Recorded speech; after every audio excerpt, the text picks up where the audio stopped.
Up next, I'm joined by two experts in environmental protection and policy. Nikki Buffa is an attorney at Latham and Watkins. She brings to the table a wealth of experience in environmental policy, conservation, and renewable energy. She served 8 years in the Obama administration, most recently as the Deputy Chief of Staff at the Department of the Interior. But perhaps most importantly, she lives with a turtle named Ziggy, and that has just captured my heart. So I want to hear about Ziggy the turtle in a moment. Lisa Garcia is the director of Grist's Fix Lab. I got it wrong. Lisa has the turtle. It's named Ziggy, excuse me. And Nikki has the dog named Stan, who has his own Instagram account. My apologies. I love dogs and turtles, but it was very good. But Lisa works with Grist Fix Lab, a program that combines journalism with thought leadership on climate action. Previously, she was associate administrator at the Environmental Protection Agency during the Obama administration. Really, thank you to both. I love the little charming things about people and the human side. You know, when we're talking about these big issues, it's, you know, sometimes useful to remember that we have little neat things in our lives. So all my best to Ziggy and to Stan. But let me start out, Lisa, I love Grist. I got to know Grist years and years ago, really when the Obama administration came in. It was kind of a snarky, irreverent, don't screw with these issues, don't fake, don't greenwash kind of place where I went to get really smart environmental commentary. And I don't know if Grist is like that, but I assume it is. And I guess my question is, how do we deal with turning the dial in the right direction on looking at our environmental challenges today and making these conversations matter so that we have traction with policy, that things are really shifting in a positive direction, rather than checking off box and say, okay, we had this environmental discussion and everybody sounds good. So, I mean, do you know what I'm saying? I mean, I sort of look at that's what Grist does. Yeah, that's great. And it's great to hear that you've been following it for a while. So exactly, the whole point is to understand that climate change is a big threat, but also to make sure that we are showcasing the climate solutions and the people doing the work. And so that there's a real positive aspect to learning about the disasters that we're hearing and the events, and then how we can also tackle it. And so hopefully it is a way to continue to raise awareness publicly, which feeds into the policies that certainly the president, President Biden just announced yesterday on Climate Day, and really ensuring that we have stories about the technology, the issues that we're facing, and how to solve those problems. So it is hopefully full circle that will complement the work of the policymakers and the legislators, and of course the advocates in the legal field like Nikki. You know, great. Well, Nikki, let me ask you a same question. You know, I have this probably ridiculous concept, right, that if gravity is going the right direction, if trends are going in the right direction, that we don't have to worry about it so much. But if trends are going the wrong direction, if we're seeing the growth, I mean, I know you work on oceans and water, microplastics, right? It's one of the big things that I think haunts me and haunts us. You know, how do you begin using law and regulation to tweak the system so that it begins to get cascading, reinforcing positives as opposed to cascading, reinforcing negatives? What are some of the tools out there? We're also talking about, the information technology world. But as you see it, how do we get moving in that positive direction and moving the ship that way? Yeah, I think there are a lot of different options for moving the ship in the right direction. And our clients every day are working towards that. You mentioned one of them. I'm very, very lucky to represent the ocean cleanup pro bono at Latham. And the ocean cleanup has designed this tremendous technology to actually remove plastics, not only from the gyres, the trash, swirls in the oceans, but also from the rivers. And we work with them to get the proper permits and entitlements they need to put these systems in the ocean and in the rivers. And it's actually quite amazing to me how many permits and entitlements are required to do something good. And so as we work with regulators to talk about our program and the things we're trying to do, we're also looking at creative ways to use the law to expeditiously permit these technologies that will absolutely help and clean up the environment in a tremendous way. Well, I really admire, microplastics. I think one of the interesting things, Salesforce, the company, as we can talk about companies, but Salesforce has been trying to teach people how to code. But part of the process of teaching young people code is to embed it with environmental systems. So they go measure their lakes, they go measure their streams. Mm-hmm. Oh my gosh, the microplastics that are around everywhere, it's the stuff of my nightmares. But another dimension of this, Lisa, is environmental justice, environmental equity. And when you look at the Biden administration, my computer's been popping with lots of stuff on equity, on climate change, on reversing President Trump, some of his environmental deregulation, looking at oil and gas leases in the Alaska National Wildlife Refuge and other spots. But I guess my question is, is this, as we talk about rolling this out, what do we have to do to also embed equity in this? Because, it's one thing to go to rich, well-resourced parts of America and say, let's be, better environmental stewards, versus other parts of America that don't have the same resources, aren't connected the same way. How do we get equity built into the system? Yeah, it's great that you raise this point. So it is a huge focus of the Biden administration, which is really exciting. And we know that, extracting resources and other polluting facilities have often been in low-income communities, communities of color, near indigenous populations. And so it really is a matter of saying we are going to prioritize equity, which means we're going to look at where some of the pollution burden is and how to bring about more benefits, how to reduce that pollution.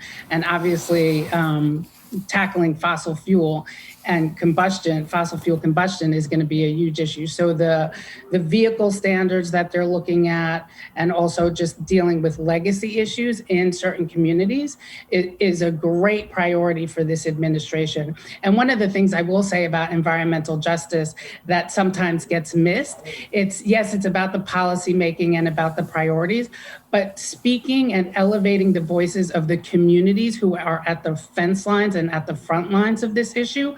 They know the solutions, they know the issues. And so bringing them into the fold and it being an iterative conversation about those solutions is really how we're going to get there. And so when people talk about equity, it's about the policies, but how to do that and how to implement that, it's going to really take everybody, especially the EJ communities that have been doing this work and the leaders that have been at the forefront of climate justice for so long, domestically and internationally.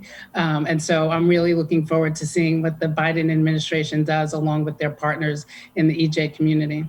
Let me just ask you both, and start with Nikki. One of the things I'm very excited about is that, you've got a moment here where possibly, as we think about rewiring the social contract, whatever that is, includes wiring people, connecting people, getting, finally dealing with the digital divide and connectivity in communities, urban communities and rural communities in a way that creates a more fair and inclusive situation. But there's another dimension is when I think about 5G and I think about data, quantum computing, AI, we use these placeholders in this. What a lot of people don't understand is that also means we're going to get lots of feedback about waste. We're going to get a lot of feedback about bad choices. So it's not just only the question of moving to green energy, which is it's also about conservation. And so I'm interested in how you look at some of the developments in the IT world as a partner in some of this, or am I still naive about this? Am I just too kumbaya about it? How do you look at it?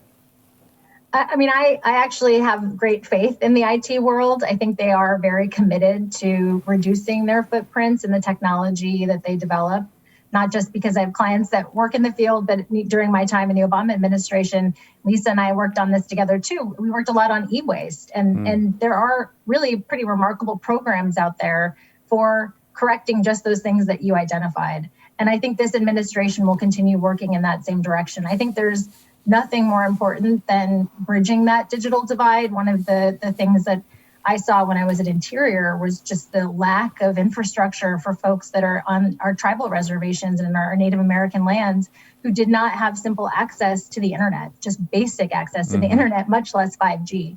So I think it's very important to continue to get those folks connected and everyone in the country. I think it's the future. And I want to go back to what Lisa said and just share my happiness and kind of gratitude for the Biden administration and what they're trying to do with environmental justice. And just yesterday, I'm sure you guys saw, the Biden administration committed billions of dollars to this, transition to the clean energy economy. And they said, 40% of the benefits that are going to come from this transition have to be felt in the disadvantaged communities, in the environmental justice communities. That is a huge commitment, and I really look forward to seeing, the Biden administration fulfill that commitment along with their partners. It's really, really remarkable. Can I ask you both this question about scale? I have the benefit of having had a pre-call with someone that's in the tech sector who's very committed, a very committed environmentalist. Former Obama administration official. He said, I don't know what he's going to say when I talk to him, but I'm going to out him right now and say, hey, Steve, we have a problem out there in the system that we have too many thousand flowers blooming. And you get an unevenness as we begin thinking about how we deal with, carbon, reducing carbon footprint, et cetera, Like right now, it's volunteer, lots of different ways. And he says, we need to begin looking at how you get private-public partnerships to achieve greater scale so that we have an aspiration. And I thought it was it's a kind of scaffolding I hadn't thought about before. Do you think, how do I ask this politely? Do you think the Biden team is setting the bar the right way, that we're going to get something that sets targets but creates ways that both firms and communities out there can achieve a more consistent scale? That means unified around the country. Sorry to be long-winded about it, but I'm not as good talking about this, but I think it's an important issue to get about. Lisa? I would say yes, and a lot of the recommendations that they're picking up and that they're taking on are because there are already companies and communities doing this work, and so a lot of it is really feasible.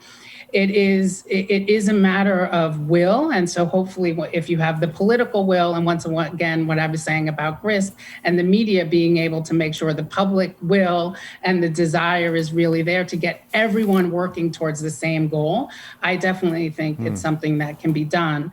And I'll just add quickly what Nikki was saying on e-waste, just quickly, is that this is another opportunity to think about equity. When you're thinking of cradle to grave, that if you do things in this way that is always thinking about unintended consequences and how to meet people where they are and how they live, one, you can have a more equitable system. And two, if there are different items blooming, as you say, well, not everyone lives in an urban area or a rural area, right? You can go to northern Alaska, for instance, and one of those technologies or solutions that are blooming may work better for Kaktovik, Alaska than it would in Brooklyn, New York. And so you can't dismiss it when it seems like there are many flowers blooming to deal with this issue. The whole point is that there's this main goal of clean energy, of the clean energy technologies that will follow it. And that brings us to obviously cleaner air, cleaner water, as you started with. Nikki? I agree. And I do think we are going to see some big, large scale investments by this administration in carbon reduction technologies. I think ARPA-E will continue to generate pretty amazing advancements. I think we should just all keep our eyes on them. I have, seen. I hate to interrupt, but I want our audience to know that ARPA-E is the Advanced Research Projects part of the Department of Energy. My friend Arun Majumdar used to run that, but it's sort of a private sector, public sector, venture funds and risk in finding new technologies in the renewable energy space. So I just want to make sure our audience knew what that was. Sorry to interrupt. Please go ahead, Nikki. No, thank you. I hate acronyms, and yet I use them all the time. So I do think that this administration, at least on the campaign, they were very supportive of large-scale carbon capture and sequestration projects. I think there's a possibility there and a future there, and that's going to require a lot of public-private partnerships, not just in achieving the projects themselves, but also in fixing some of the regulations that are making the projects hard to develop at this time. And I also think, just today, Elon Musk said he'll give $100 million to whoever comes up with the best idea on carbon capture. I think we should really be watching closely what comes out of that and what comes from the private sector. There's a lot of innovation out there. When Elon speaks, markets move and hopefully innovators move. We have a question from our audience for both of you, from Richard. Richard? Hi, I'm Richard Friesner, Division Director for Water Quality Programs at NUIPIC, an organization that helps the states in the Northeast preserve and advance water quality. My question is, can you discuss technologies and management advances towards non-point sources of pollution, specifically in the water sector? and how you see these becoming a larger contribution in the short and long term. Thanks for your time. Thank you, Richard. Sounds like you know this field. Let's just go quickly to Nikki and then to Lisa. So on the non-point source front, I do think there are quite a few technologies that are coming to be, and some of them are as simple as capture systems that are in our sewers, containment systems, buffers, green infrastructure that's being used to try to capture the runoff and clean it before it enters into our rivers and oceans. I spoke a little bit in the beginning about technologies that my client, the Ocean Cleanup's working on for river containment. I do think non-point sources are something we need to be paying very close attention to. There are tons of regulations around your point sources, the things you're used to seeing, facilities that are pushing effluent out straight into the rivers, and they do that through a permitting process that EPA grants them. But there are, these non-point sources that people are still trying to tackle, and some of it is the old world way of doing it, again, like the catchment systems, and some of them are the new way of doing it, like what we're doing at the Ocean Cleanup. And Lisa. Yeah, and I'll just add quickly that I know the agencies are definitely looking towards continuing innovation in technology. Certainly, the newest thing is PFAS and PFOA in drinking water. And so how to deal with the pollution control equipment, how to deal with standards if needed, and the regulatory system, but then also the technology at your wastewater treatment plants or drinking water systems to really make sure that when it gets to the tap, or hopefully when it gets to the river, it is much cleaner. And so it's a great topic, obviously, for this event, talking about technologies, because it's really dependent on all of us working together to get to those better technologies, so we don't have to even rely on the manufacturing side on maybe polluting technologies or chemicals that obviously pollute our waters. And so it can start there. Speaking of water, how is Ziggy? How is the turtle? Ziggy's great. So, living in Brooklyn in an apartment, we needed something small and cute. And so Ziggy's doing well. And I'm glad that everyone's working on protecting turtles in the oceans, because we consider them his cousin. But and Nikki, does Stan, your pup, have more Instagram followers than you do? He does. He really does. And he wishes he could be here right now. I sent him away. He's at his grandmother's, because otherwise he'd be right here on my shoulder pawing me to pet him. So well, that would be terrific. I love those moments. Well, listen, thank you both for helping us to start today's important program. Nikki Buffa, Counsel at Latham and Watkins, Lisa Garcia, who's Director of FIX, which is the Climate Solutions Lab at Grist. Thank you both so much for joining us. I hope you'll come back and tell us as we make progress in the Biden administration whether they're hitting their marks or not. Thank you so much for having us. This was great. Thanks.